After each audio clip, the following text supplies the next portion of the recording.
Ассалому алейкум дӯстон, хуш омадем ба шабакаи мо. Дар навори имрӯза барои шумо беҳтарин ва тозатарин хабарҳоро аз ҷаҳони ММА омода кардем. Барои ҳамин дар ягон ҷо ба ҳазур нишаста лайкро зер кунен, мо боша наворро оғоз мекунем.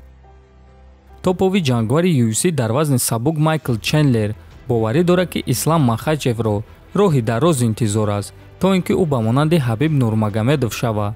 Биёин суханҳои Чендлерро гӯш мекунем. Махачевро то ба ҷои Ҳабиб расидан роҳи дароз интизор аст.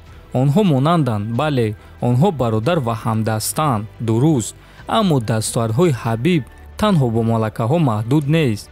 Дастовардҳои ӯ дар варзиш доимо ба монанди муаммо буданд, чунки ӯ бебохт аст ва дар вақти муҳориба ӯ чунон меҷангид, ки ҷангварони беҳтарини вазни сабук ба монанди ҷангварони оддӣ менамоиданд. Ислам барои чунин ҷангвар ба монанди Ҳабиб шудан ҳатто наздик нашудааст, гуфтааст Чендлер. Хотиррасон мекунем, ки Ислам Махачев рӯзҳои истироҳатии гузашта дар турнири UFC 267 дар якум раунд Дэн Хукерро шикаст дода ноҳум ғалабаи пайдарҳами худро ба даст овард.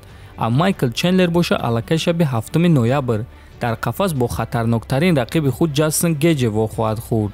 Дӯстон, шумо бо суханҳои Чендлер розӣ ҳастен ё не? метонем фикротонро нависен. мо боша мегзарем ба дигар хабарҳо. Чанд дақиқа пеш маросими вазнкашӣ ва муҳорибаи рӯбарӯи иштирокчиёни турнири ACI 131 баргузор гардид ва хотиррасон мекунем, ки дар ин турнир ду ҷангвари тоҷик Аъзам Ғаффоров ва Муҳиддин Холов баромад мекунанд.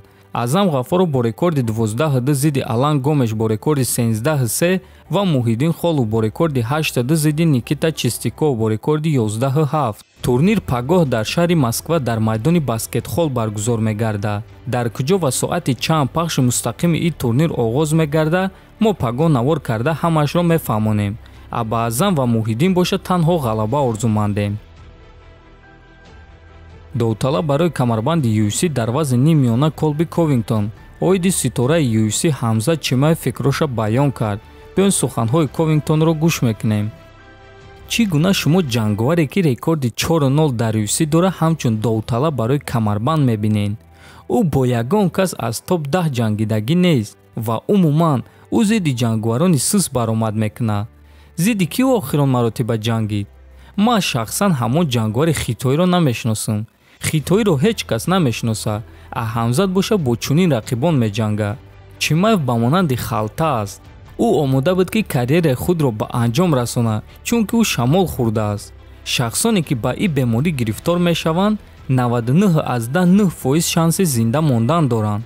ва медонед ма ба ӯ чӣ гуфтанем? агар ки ту бо ман дар қафас афтӣ, пас зинда мондани ту аз ин беморӣ хеле камтар мешавад, гуфтааст Ковингтон.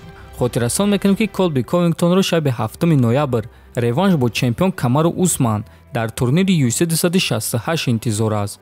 дӯстон, ростӣ фикр мекунем, ки агар дар оянда муҳорибаи Ковингтон ва Ҳамзат баргузор гарда, хеле муҳорибаи калон хоҳад шуд.